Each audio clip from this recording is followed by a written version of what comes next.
imagine America right after the Civil War. It was a time of huge change. The war had just ended. The country was trying to put itself back together. People were happy the fighting stopped. But many problems still needed fixing. One big problem was money. Money was a mess back then.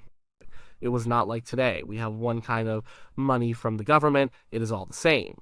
Back then, it was very different. States had their own banks. These banks printed their own money. There were thousands of different banks. Each bank printed its own notes. So, you could have a $50 bill from a bank in New York and another $50 bill from a bank in Ohio. They would look different. They might even be worth different amounts. It was confusing for everyone. The government during the war tried to fix this a bit. They started printing their own money called greenbacks. This was to help pay for the war. It was a step towards a national currency, but it did not stop all the other banknotes. And it added another layer of money to the mix. So you had banknotes from many states. You had government greenbacks. It was hard to keep track of it all. This complicated money system created a huge problem. The counterfeiting, making fake money. It was incredibly easy to do. Think about it. If there are thousands of different kinds of money, how can a regular person tell what is real and what is fake? They could not. Most people had never seen all the different kinds of bills. They did not know what to look for. Counterfeiters had a field day. They printed fake money. They passed it off as real. Sometimes they made very crude copies, just poorly drawn pictures on cheap paper. But even these could fool people. Sometimes they made really good fakes. They would copy the official bank plates. They would use good paper. These were even harder to spot. This fake money hurt everyone. If you were a farmer and sold your crops for fake money, you lost everything. If you were a shopkeeper and took a fake bill, you lost the value of what you sold. It hurt businesses. It hurt families. It made people mistrust money in general. If you could not trust the money, how could you trust trade? How could you build an economy? The amount of fake money was staggering. Estimates say that a huge portion of all money in circulation was fake. Some reports said that maybe 1/3 of all money was counterfeit. Imagine that. 1 in every 3 bills you held could be worthless. This was a crisis. It was not just a small nuisance. It was a national emergency. It threatened the very foundation of the economy. The federal government saw this as a major threat. They had just fought a long, bloody war. They needed to stabilize the country, and you cannot stabilize a country if its money system is falling apart. The Treasury Department, which handles the nation's money, was especially worried. They were in charge of the economy. This problem was directly in their lane. Before the war, local law enforcement sometimes tried to catch counterfeiters. But these were local problems. A sheriff in one county might catch someone, but the counterfeiters often worked across state lines. They were part of bigger networks. Local police did not have the power or the resources to deal with a national problem. The fake money moved too fast. It spread too wide. The government needed a different solution. It needed a federal agency, an agency with the power to operate across the entire country. An agency whose main job was to fight this specific crime. This was the background. This was the very pressing need. This was the chaotic financial landscape of America in 1865. The stage was set for something new. Something had to be done to bring order to the money mess. The idea of a federal law enforcement agency focused solely on financial crime was starting to form. It was not about protecting presidents, it was about protecting the money itself. So the problem was huge. Counterfeiting was ruining the economy. The Treasury Department knew something had to be done. They pushed for a new federal agency. This agency would have one main job: stop the fake money. The idea was to create a division within the Treasury Department. This division would hire agents. These agents would investigate counterfeiters. They would track them down. They would bring them to justice. This was a big step. Up until then, federal law enforcement was pretty small. There were marshals, but they did not have this specialized role. The bill to create this new agency moved through Congress. It was a practical bill. It was about fixing a clear problem. It was not a bill that sparked huge debates. It was seen as necessary for the country's economic health. On April 14th, 1865, President Abraham Lincoln had a busy day. It was Good Friday. He started the day with a cabinet meeting. They talked about the end of the war. They talked about the future. They discussed how to bring the South back into the Union. Lincoln was full of plans for peace and reconstruction. He wanted to heal the country. During the day, like many presidents, Lincoln had to sign many bills into law. This is a routine part of a president's job.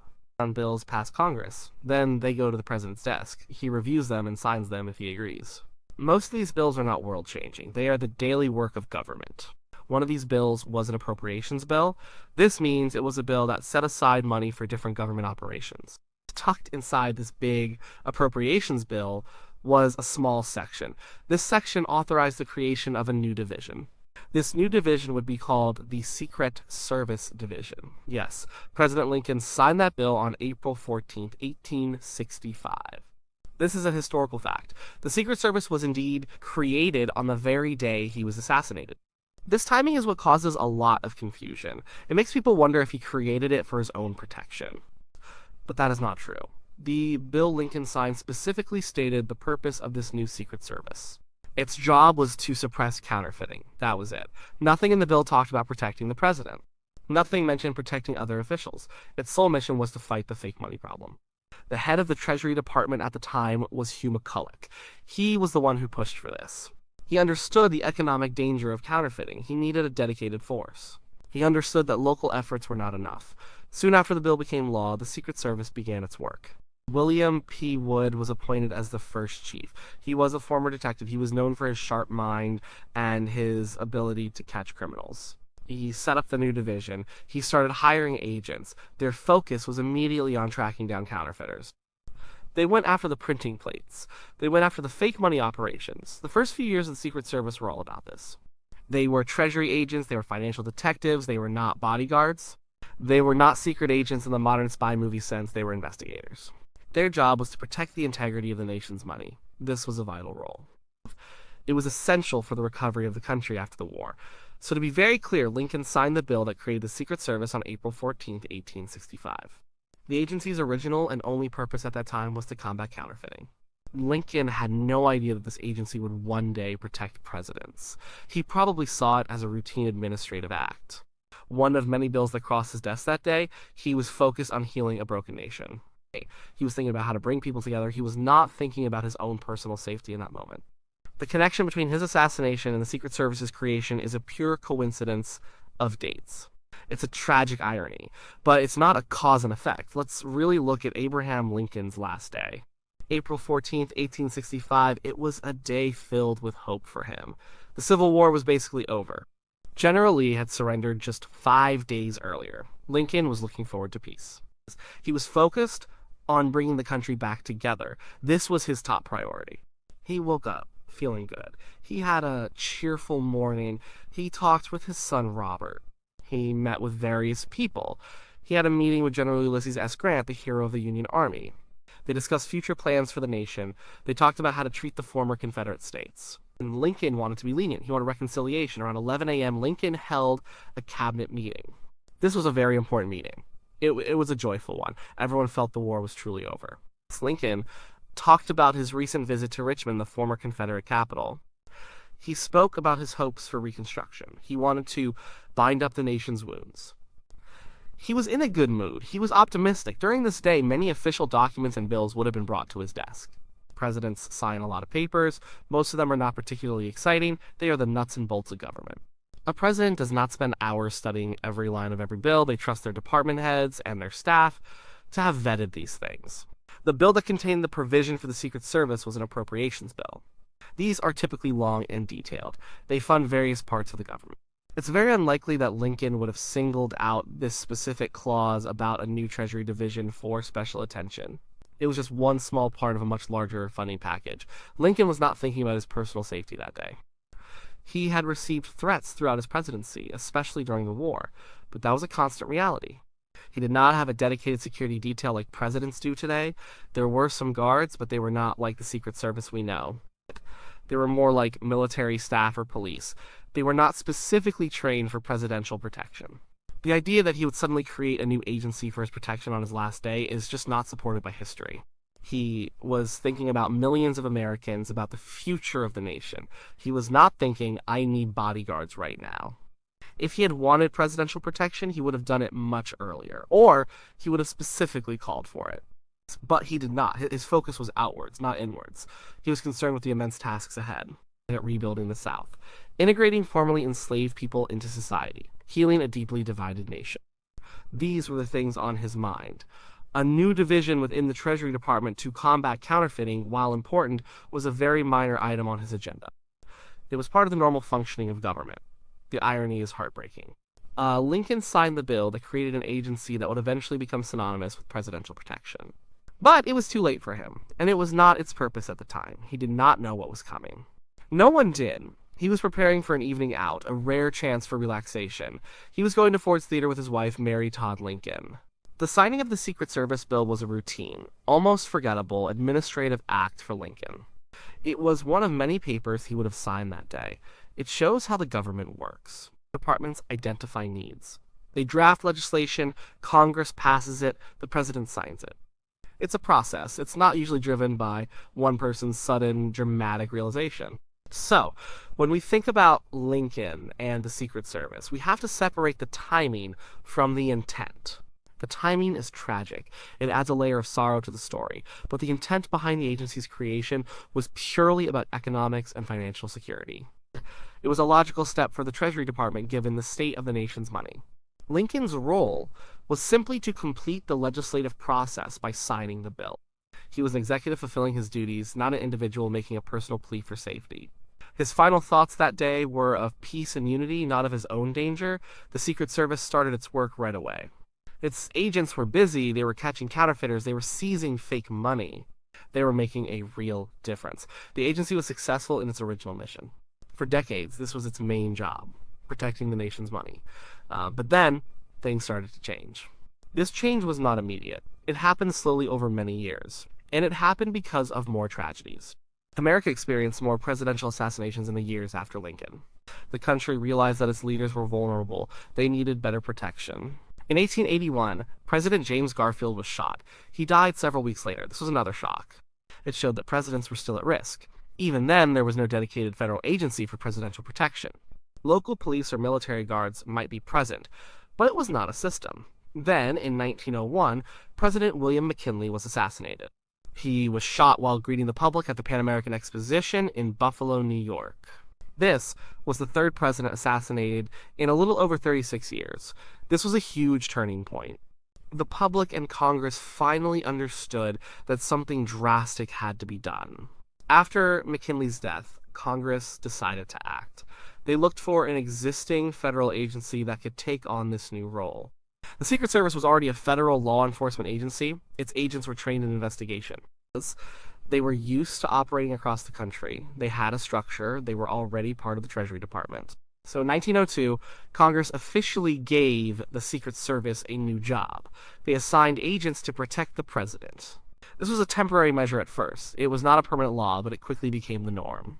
The Secret Service began protecting President Theodore Roosevelt, McKinley's successor. It was still a gradual process. At first, it was only for the president. Later, it expanded to protect the president's family. Then, it covered the vice president.